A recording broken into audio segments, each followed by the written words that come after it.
Good morning and welcome back to an all-new edition of Flyer News. I'm Julie Carson. To kick off today's show, we have a weather update with Jordan Ramsey, and following that, we're going to take an in-depth look at the Framingham Witch House with Maddie Sidmore. Of course, we have an all-new sports update with Pat Cassidy, and to wrap things up, we're going to take a look at this year's National Honor Society Holiday Drive. All that and more on Flyer News.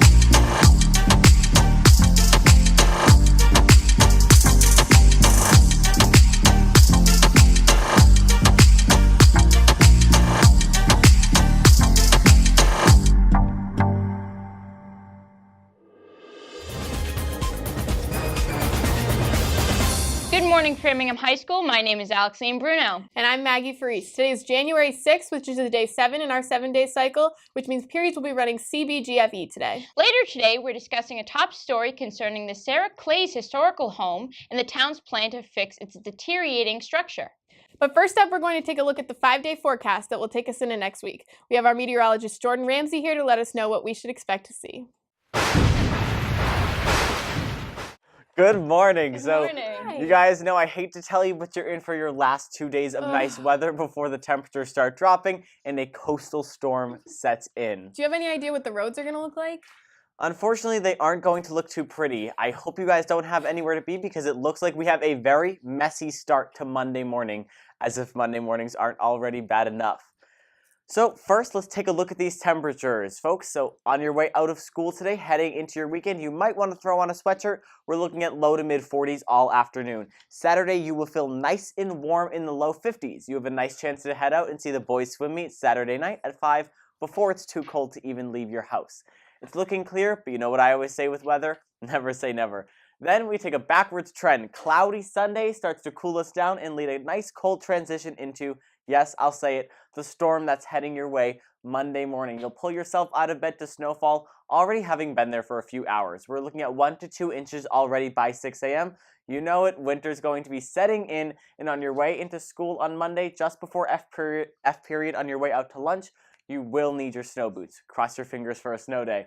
I feel like all I've had is bad news for you, but it gets worse. Tuesday morning, all of that snow is going to ice over with the wealth of rain that is coming in from about 4 a.m. to 10:30 a.m. I'm going to bring you guys over here. Let's take a look at this Doppler.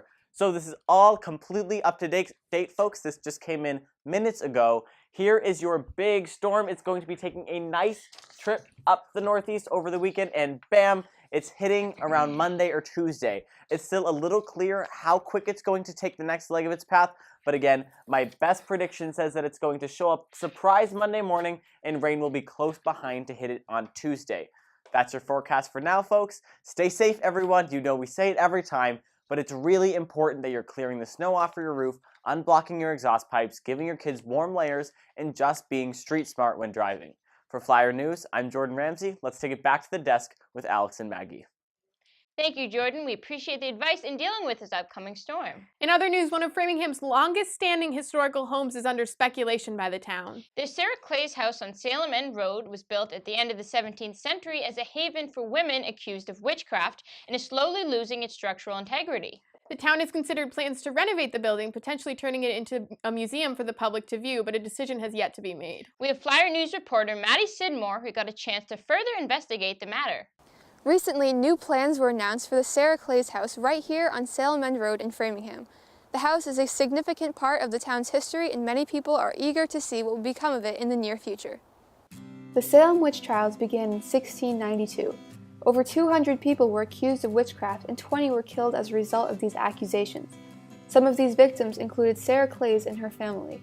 They fled from Salem, spent the winter of 1693 living in rock caves, and were then invited by Thomas Danforth to live on his farm.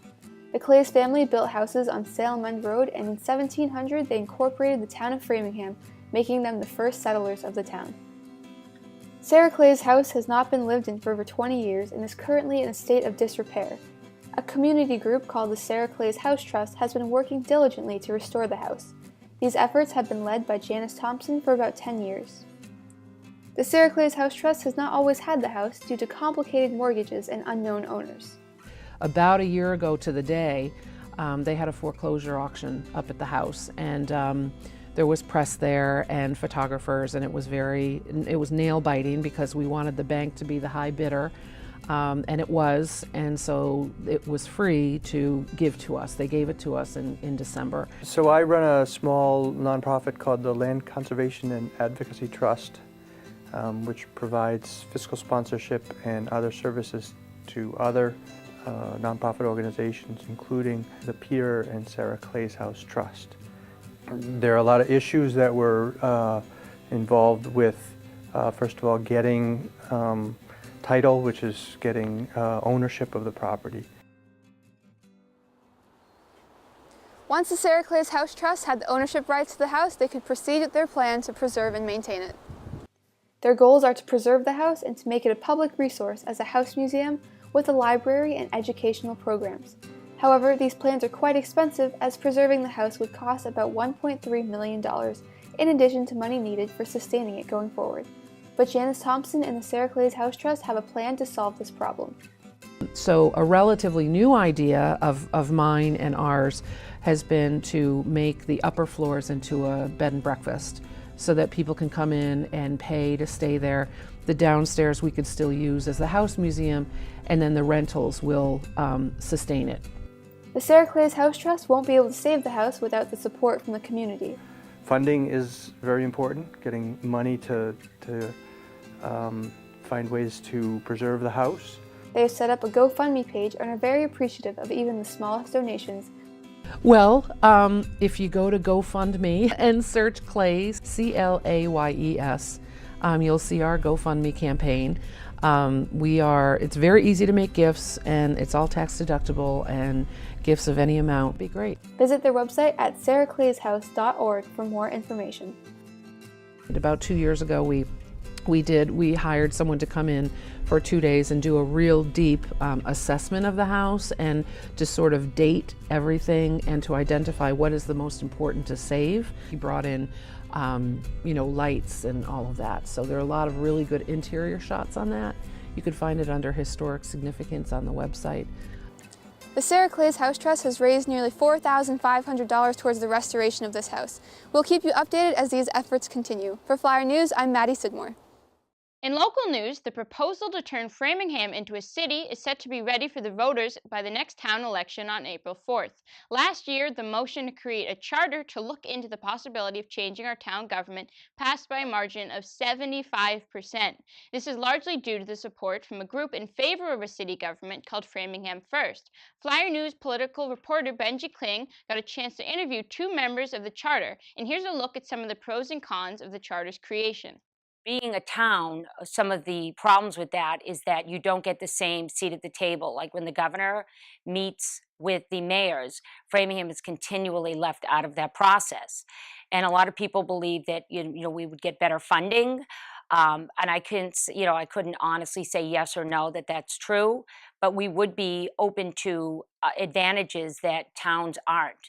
I think having one person in charge, can be a great thing. You can move really fast and make some quick decisions, but if you have the wrong person in charge, you can also make some pretty bad decisions. So, just like everything else, it depends on who the one person is and what powers they have and how people can sort of check those powers as needed.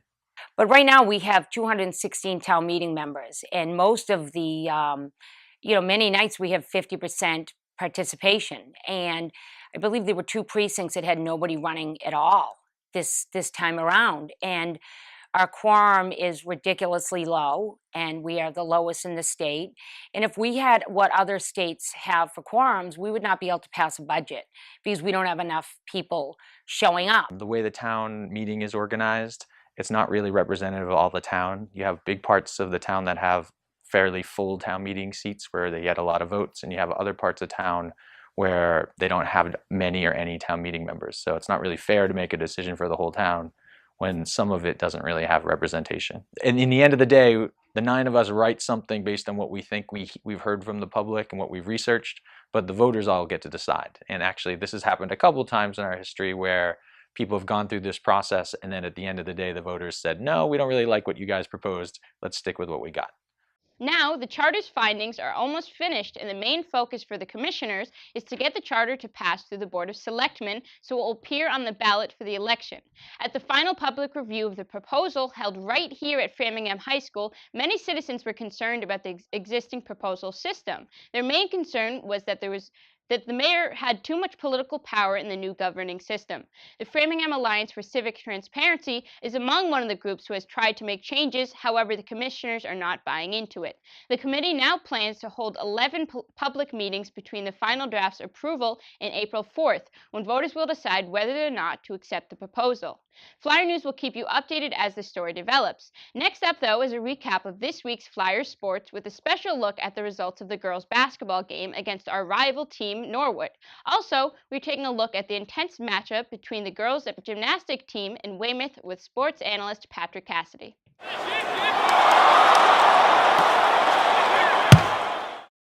Good morning and welcome to Sports Update. There was a real barn burner in the front gym on Tuesday night as the girls basketball team lost it in the end to Norwood Mustangs. The game started out close as the first quarter ended 10-9 in favor of the Mustangs, with senior captain Faith Daigle leading all scorers with 3 points. The second quarter, the Flyers slowly began to fall apart, only scoring 4 points all quarter, where at the half the score was 18-13. The common theme from this one was missed free throws and turnovers, and it came from both teams. In the third, the Flyers crawled their way back in as they allowed 5 points plus a late buzzer beater, making it 8, cutting the deficit to just 2. But the Mustangs caught fire in the fourth, hitting 5 3-pointers and sealing the deal with a 12-point victory. The girls are now 4-6 following that loss, with their next game coming up on Friday away against Brookline. Last Friday, the Flyers gymnastics team faced off against a tough Weymouth opponent. The meet started out with Framingham on vault and Weymouth on bars. The highest vault score for the Flyers was Rachel Liu, who scored an 8.9. After both teams finished, they swapped, where Framingham moved to bars and Weymouth to vault. On the bars, the Flyers had 3 falls, which really hurt their overall score. The score at the halfway mark was 64-62.5 in favor of the Wildcats. After that, the Flyers started on beam and Wildcats on the floor. More falls came from the Flyers, which really continued to surprise the crowd with their struggles on the night. Freshman Sarah Anastasi scored a team season high on the floor with a 9.0, the first score for the Flyers in the nines this whole season. Although the Flyers had a very strong performance on the floor, they were unable to come out victorious as they lost by 0.95 to the Wildcats with a score of 130 to 129.05. The 2-1 Flyers have their next meet on Friday against the Brookline Warriors. This week, the Flyers boys basketball team headed out to Norwood on Tuesday, losing only 67-59, making their record now 4-4. Also, the boys ice hockey team made the trek out to Norwood on Wednesday, winning that one 2-1. Goals came from Joy McGinnis and a shorthanded goal from Scott Swinnis to seal the deal late in the third. Their record is now 6-4-2 on the season. My game of the week is actually tonight, as boys basketball faces off against Brookline Warriors at home at 6:30. And make sure to come out to boys hockey at home tomorrow against Brookline at 5, and the wrestling meet tomorrow at 3 against Dedham, Milton, and Needham here in the front gym. With Sports Update, this has been Pat Cassidy. Thanks, Pat. It seems like it's a busy week for the Flyers. This week was also a busy one for Fuller Middle School, whose students were each able to bring a little of their ethnic background to their school community Wednesday night as part of a multicultural event that hoped to educate students on their fellow students' cultures while celebrating diversity at the school. The event was run by Fuller Middle School social studies teacher Krista Zaccello as a class project. Zaccello's goal for the evening was to both educate other students on the many cultures around the world and give students an outlet to express pride in their nationalities. Even if students were not from another country, they were still encouraged to research their heritage and put together a presentation to teach the rest of the class about the customs they are not normally exposed to. Framingham Public Schools has always been known for its diversity, with 29% of students speaking a language other than English at home, and many similar multicultural events have been held over the years at other schools, including a particularly successful event at Potter Road Elementary back in 2011. However, many students, teachers, and parents were still surprised at the variety of different cultures represented at the Multicultural Night. Zaccello and other Framingham administrators hope that they can take advantage of the momentum of this event and do more to celebrate their students' different cultures. However, back at the high school, every year around Christmas time, FHS's National Honor Society holds a food and clothing drive to give back to the community. We have Flyer News reporter Megan Romine to tell us more about how the drive helps struggling Framingham residents have a better holiday season. The holidays can be a very exciting time, but for some members of our community, they come with a lot of financial stress. Every year, the National Honor Society here at the high school organizes a holiday drive to collect food, toys, and money to give to various families in Framingham. I'm here outside of the auditorium where NHS members wrap the presents and give them to their families. Flyer News got to talk to some of the holiday drive chairs to find out exactly how this is organized. We send packets out to 100 different families, and if they would like to receive help in the holiday season, they can send these packets back. This year we received 81 families that we helped. The holiday drive helps local families with kids under the age of 14. Every NHS member participates, and everyone is assigned to a homeroom, where that homeroom then gets a family, and they collect food and clothes or toys for that family, which we then give to them right before Christmas break. The holiday drive not only helps families get gifts, but it gives them food to make their holiday dinners. The food committee helps sort food into different boxes. The family gets like one box of food, and it's usually like overflowing because we get so much food. In addition to a box of food, each family receives a turkey that was donated by a local business or community member. NHS encourages the community to get involved, and they accept donations throughout the whole year. The cheers told me why the holiday drive is important to Framingham, but also to the students here at FHS. We can give the toys and make the kids happy, and then with the food, it's also a big help to the whole family. It's great to have such an accessible way to just, you bring in a can of food, bring in a few dollars to donate to the family. We're learning how to be nice to others and how to show others compassion. The holiday drive sure helps a lot of people in Framingham, and we hope that it can do so for years to come. Reporting for Flyer News, I'm Megan Romine.